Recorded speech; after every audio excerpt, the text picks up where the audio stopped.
Good morning, everyone, and welcome to the 7th of my thoughts for the day. My intention here is to give a guidepost or a signpost for you each morning. Well, not every morning, but just to give you some inspiration to set off into the day. So today I'm basing what I want to inspire you with on something that I wrote back in January of this year, and it's called The Light. And it seems appropriate because we're at solstice time of year to be thinking about the light. Within you shines the brightest light, brighter than the sun.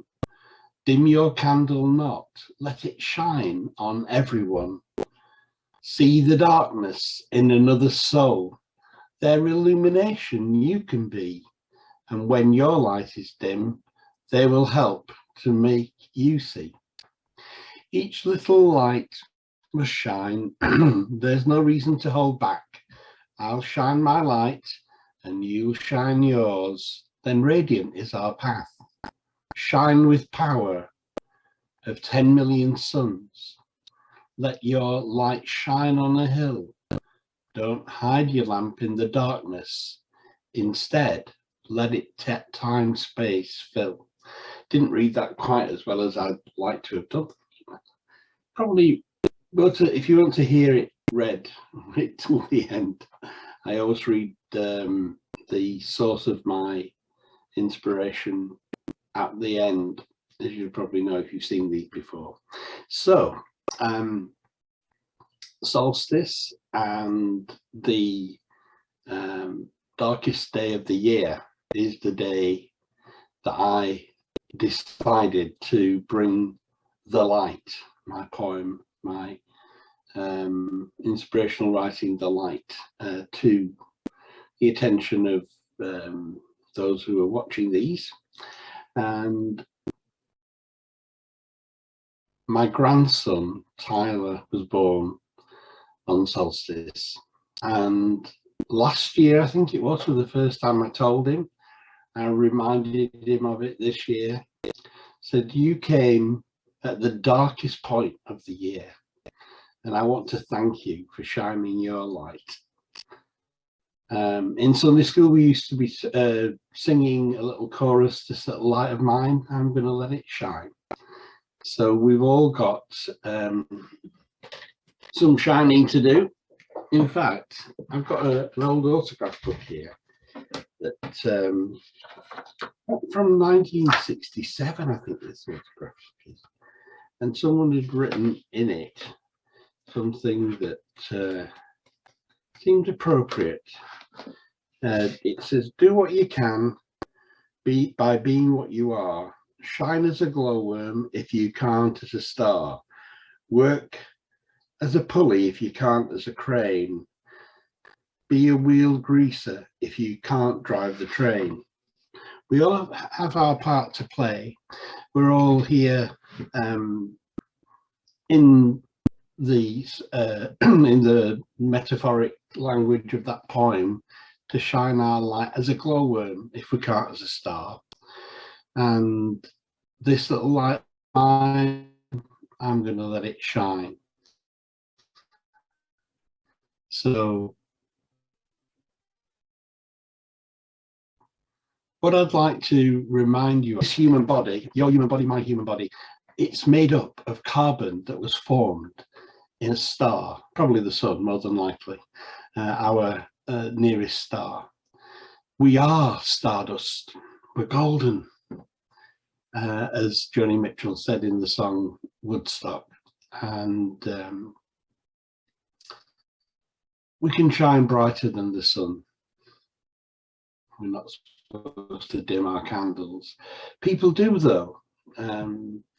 If you're quite new to this environment, this type of inspirational interaction, then you might have been one of those. I certainly was in the past, one whose light had been dimmed by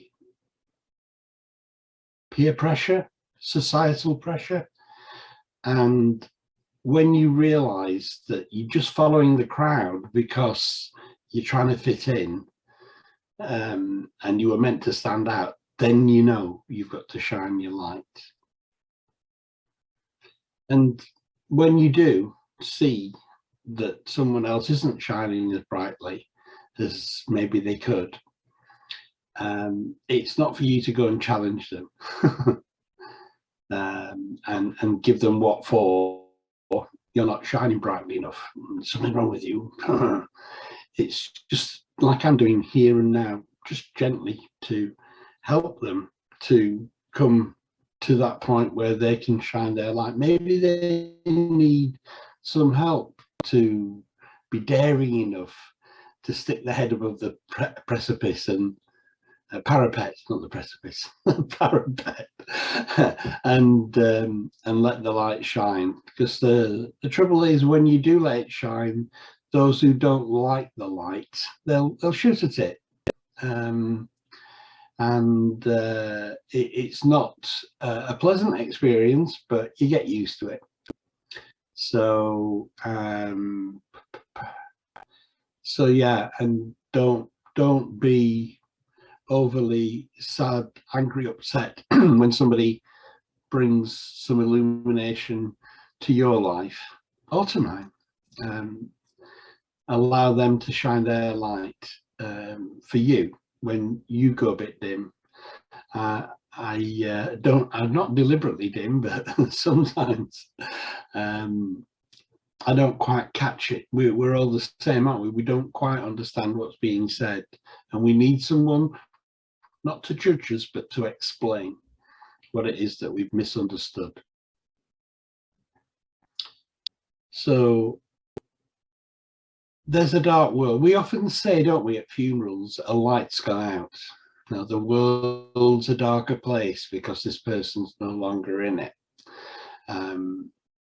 Our world is illuminated by our friends and our family, the people who are dear to us, and the ones, especially those that love us and show their love to us.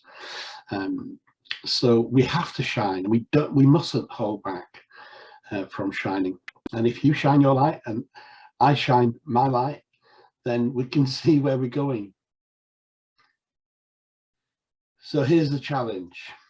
The poem says, shine with the power of 10 million stars. I misread it, I put suns.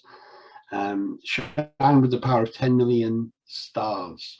Say, surely to goodness, Andrew, you're not suggesting that we're just a tiny bit of a star and we've got to shine brighter than 10 million of them. But that was just physical. You know, the physical side of our nature is made out of carbon created in a star. But we're not just this, are we? We're not just our bodies. We're our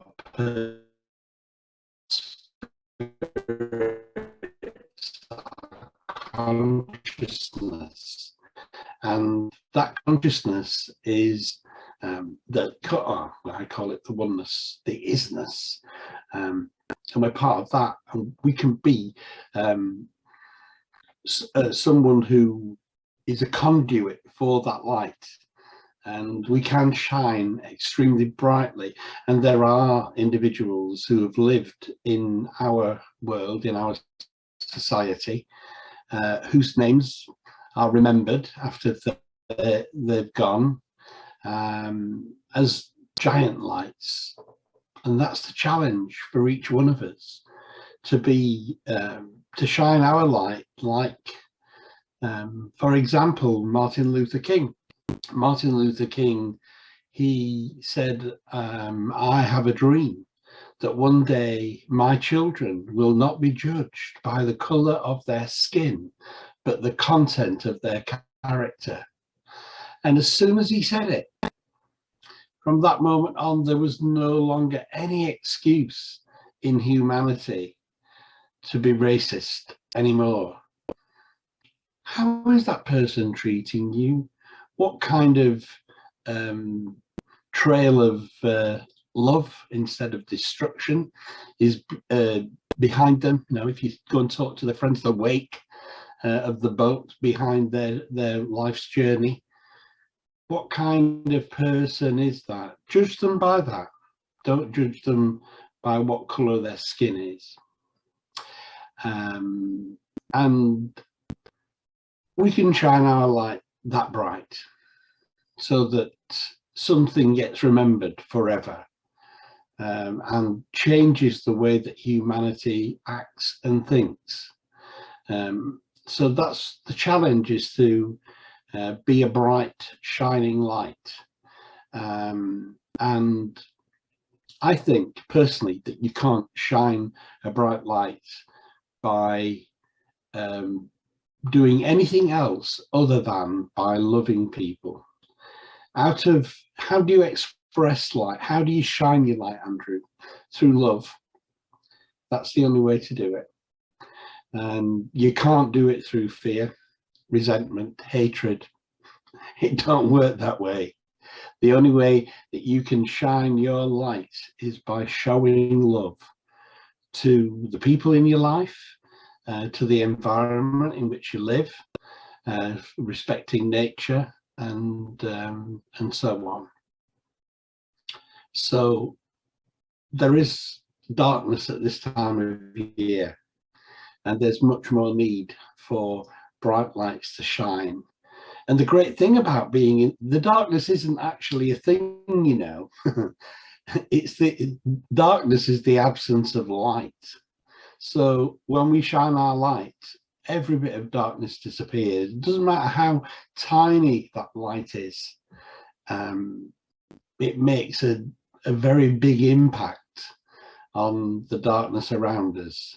So I'm asking you, I'm challenging you, I'm inspiring you, if I can, to shine your light as brightly as you can.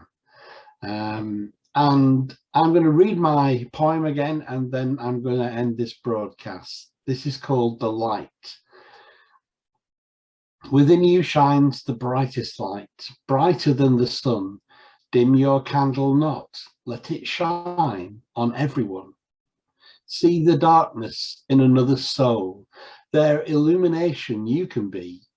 And when your light is dim, they will help to let you see. Each little light must shine. There's no reason to hold back. I'll shine my light and you'll shine yours. Then radiant is our path. Shine with the power of 10 million stars. Let your light shine on the hill. Don't hide your lamp in the darkness. Instead, let it base Bill. Namaste.